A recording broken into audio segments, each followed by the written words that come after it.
The world has changed in the past 6 months. So do you believe that the pandemic has raised the risk as far as conflict diamonds are concerned? Well, Edward, the world has changed, but not for the better. And I think that what we have seen in my 50 years experience in the diamond industry, I have not seen before. A reduction of sales, jewelry sales worldwide in all markets at the same time. And in my experience, it is that if the retail sales go down, the wholesale sales go down much more. And after that, the sales of rough diamonds are really tremendously affected. We can see that in the figures that are published by the big mining companies.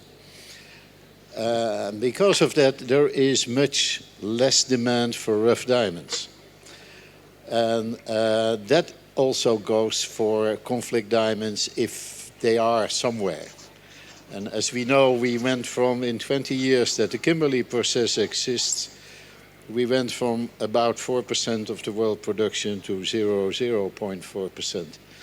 And that's a great success. But now there is less demand for rough diamonds. So the prices are lower, so the possibilities to sell them is absent.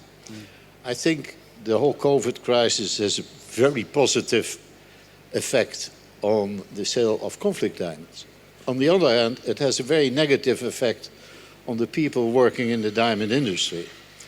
And not only in the artisanal small mining sector, but in the whole production of rough diamonds. And if we look at the big companies, the big mining companies, they reduce production, they close mines, but they take care of their own people.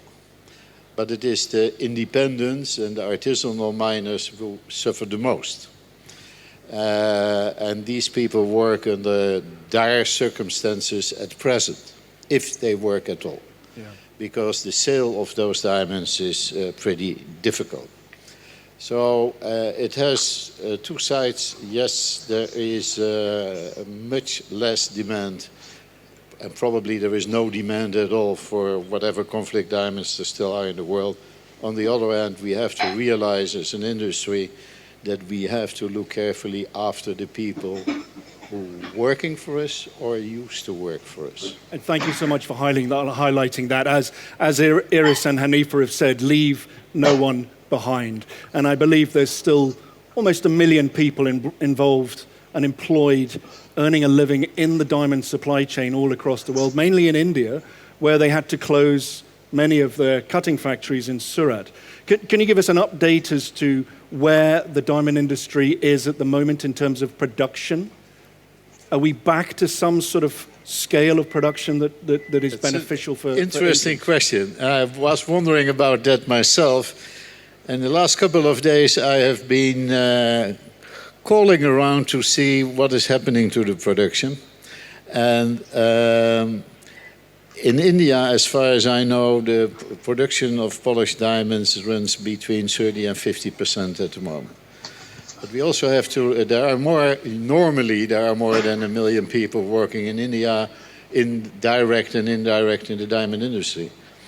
But on the African continent, there are many more people depending on the production of diamonds, on rough diamonds and what they yield for their countries. So the drastic influence of this crisis is worldwide. It is all over the place, but it is especially in Africa and in India. And unfortunately in India, the COVID-19 is still not yet under control, like in many other countries, by the way. Thank you for highlighting